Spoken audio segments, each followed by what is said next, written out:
और एक ये चीज की ऐसी कौन सी व्यवस्था है जो ब्रह्मांड के हर कण कण में कार्य कर रही है।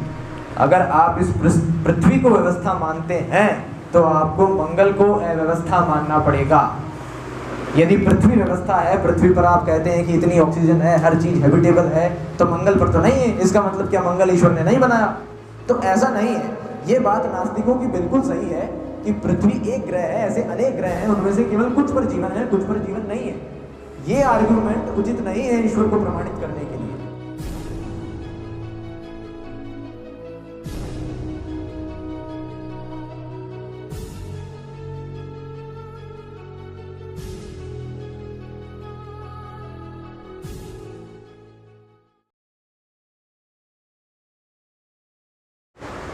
हाँ चलिए ठीक है। नहीं, अगर कोई रिफ्रेश करना चाहता हो अपने क्वेश्चन को उस ठीक है, तो यहाँ से लेते हैं कि ईश्वर है, ये बात हम कैसे माने और कैसे मनवाएं और हम कैसे तसल्ली करें कि ईश्वर का होना आवश्यक है।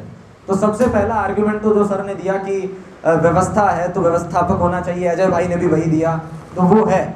लेकिन साइंस के हिसाब से इसे कैसे माने? क्योंकि एक आर्गुमेंट फिर ये भी आता है, जब भी आप किसी विधर्मी को समझाएंगे कि व्यवस्था है इसलिए व्यवस्थापक है, तो वो फट से एक आर्गुमेंट दे देगा कि कुछ चीजें रैंडमनेस से होती है। इतना बड़ा ब्रह्मांड है, उसमें इतने ग्रह हैं, इतने उपग्रह हैं, इतने सौरमंडल हैं, कहीं तूफान आ रहा है, कहीं सुनामी हो रही है, कहीं विस्फोट हो रहा है, तो गलती से व्यवस्था बन गई। अब गलती से व्यवस्था बन गई तो इसके आगे आप क्या उत्तर देंगे?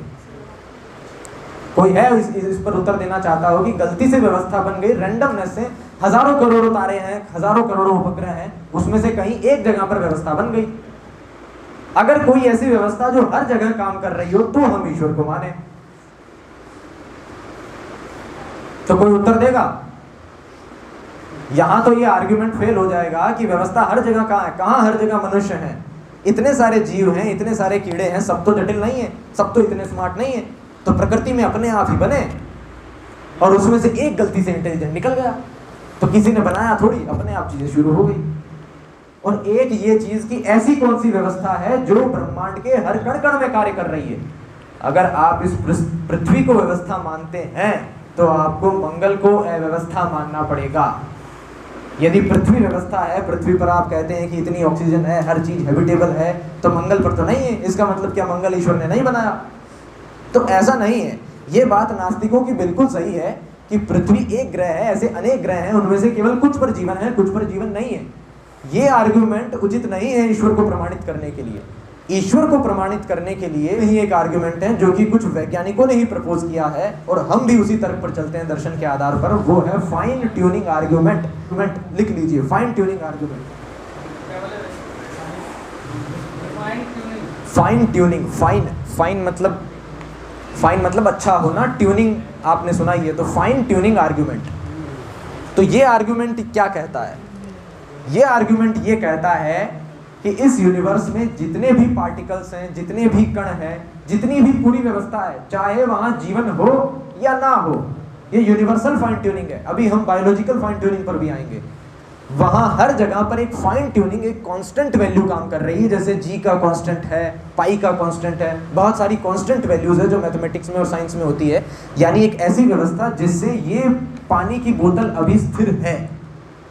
जीवन हो या नहीं हो महत्व नहीं रखता है, चाहे मंगल हो चाहे पृथ्वी हो, फोटॉन्स जैसे काम कर रहे हैं, इलेक्ट्रॉन जैसे काम कर रहे हैं, उसके पीछे जो सिद्धांत है वो फाइन ट्यून है।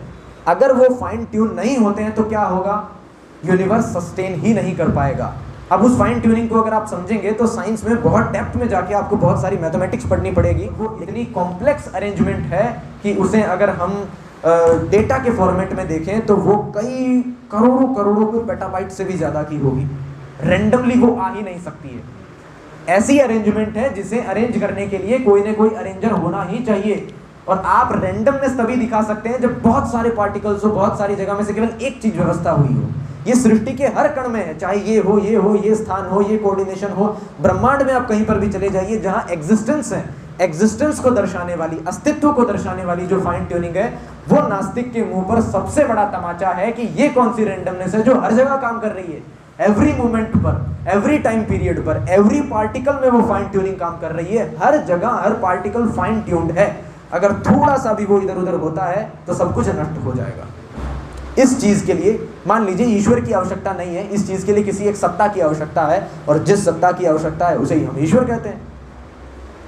नास्तिकों ने भी एक प्रकार की अंधश्रद्धा का निर्माण कर रखा है कि हम ईश्वर को नहीं मानेंगे।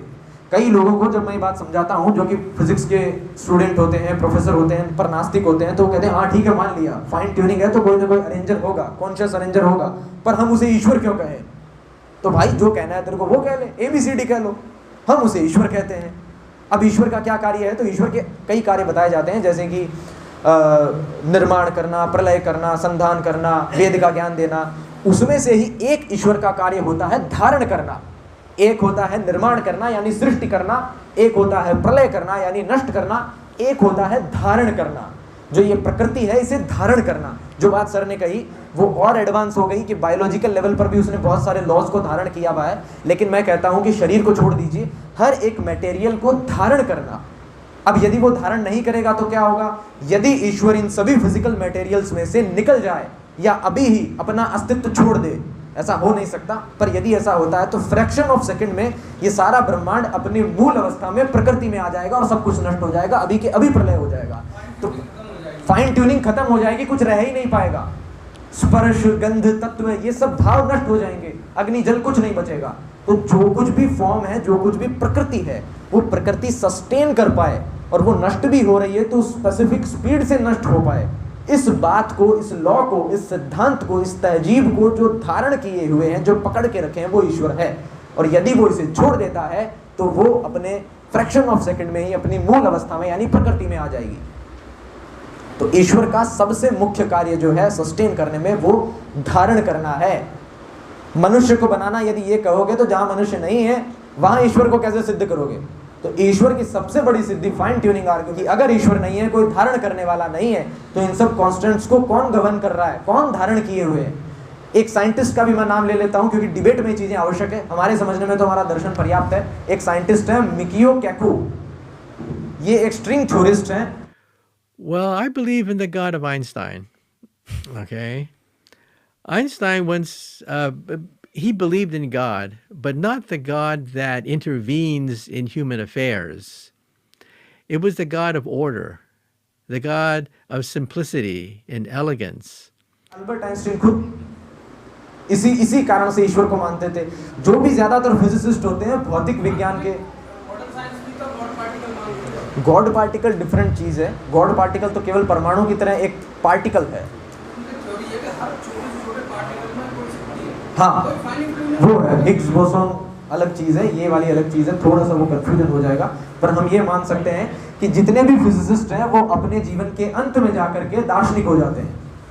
फिर चाहे इरविन श्रोडिंगर हो, वर्नर हाइजेनबर्ग हो, और कुछ तो ऐसे साइंटिस्ट के मैं नाम लिखवा सकता हूँ जो कि वेद की सत्ता को मानते हैं।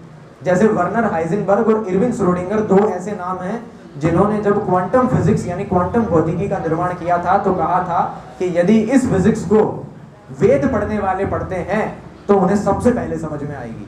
उन्होंने खुद ने वेद पढ़े थे। इंग्लैंड में वो अपने घर पर वेद की पांडुलिपियों का अध्ययन करते थे। तो बहुत सारे ऐसे फिजिक्स के जो साइंटिस्ट हैं वो ईश्वर को मानना तो दूर की बात है, वेद तक चले जाते हैं और वेद को मानते हैं। और वेद पढ़कर के इन्होंने क्वांटम फिजिक्स के कई सिद्धांतों के आइडियाज लिए, ऐसा इन्होंने खुद ने एक्सेप्ट किया है। इनके सब आपको लेटर्स मिल जाएंगे रविंद्रनाथ टैगोर के साथ, गांधी के साथ, कभी किसी के साथ। जी, हमारे सनातन धर्म में कई जो आचार्य होते हैं या जिन्हें हम शास्त्री कहते हैं, शास्त्री के रूप में कहते हैं, वो भगवान के कई अलग अलग तरीके से बताते हैं। जैसे आपने बताया भगवान दो वर्ड से मिलते हैं, भगवत कल्याण और जो परिपूर्ण होता है कल्याण करने वाला उसे भगवान जी। और जो शास्त्री होते हैं उसी भगवान को अलग 5 रूप में बना देते हैं।